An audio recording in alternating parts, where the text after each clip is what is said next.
La parole est à Monsieur Claude Sturny pour 5 minutes.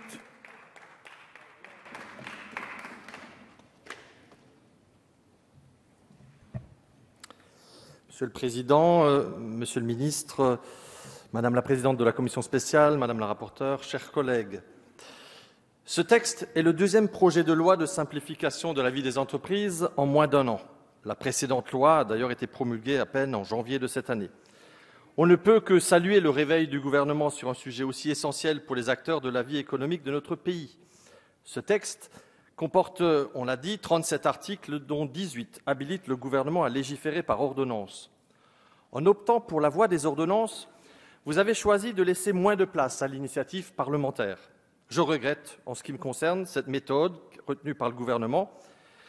Depuis 2 ans, vous nous avez imposé une hémorragie législative inédite. Loi Allure, loi Florange, loi sur la consommation, loi d'avenir pour l'agriculture. Quelle frénésie de textes et que de complexification croissante pour toutes celles et tous ceux qui sont en capacité d'entreprendre ou d'investir dans notre pays. Et lorsqu'arrive un texte qui permettrait à nos assemblées de modifier cette tendance à l'inflation législative en nous faisant travailler sur plus de simplification, vous faites le choix de recourir aux ordonnances car vous voulez aller vite. Or, on le sait, les ordonnances demandent 6 à 18 mois. C'est aussi ce qu'exige l'adoption définitive d'un texte de loi bien ficelé. Recourir au travail législatif en séance pour simplifier eût été d'une grande valeur pédagogique, sans pour autant faire perdre de temps à nos entreprises dont les besoins en la matière sont urgents.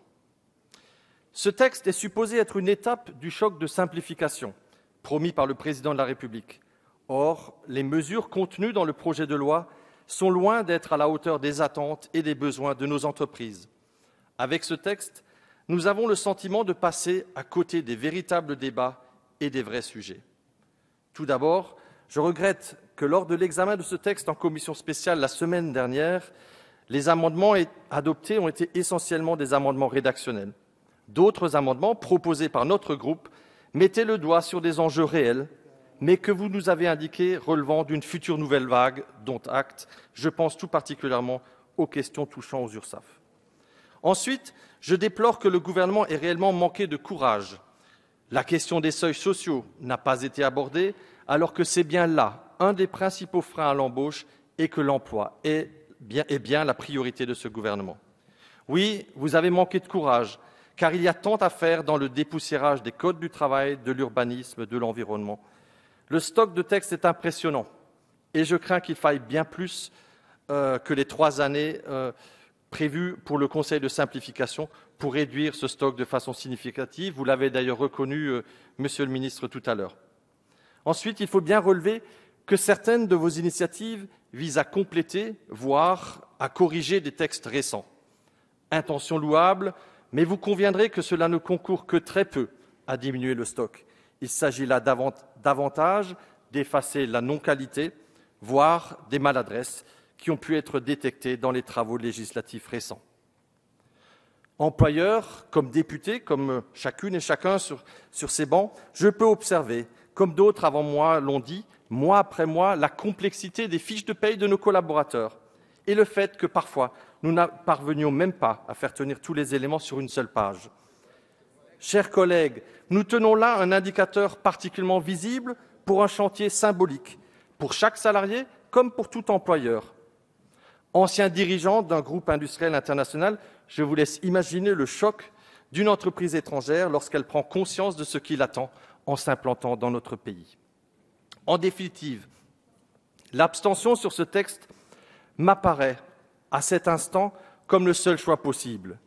Il est difficile de voter contre certaines mesures de réelle simplification, mais force est de constater que l'essentiel des réponses aux attentes des entreprises fait cruellement défaut.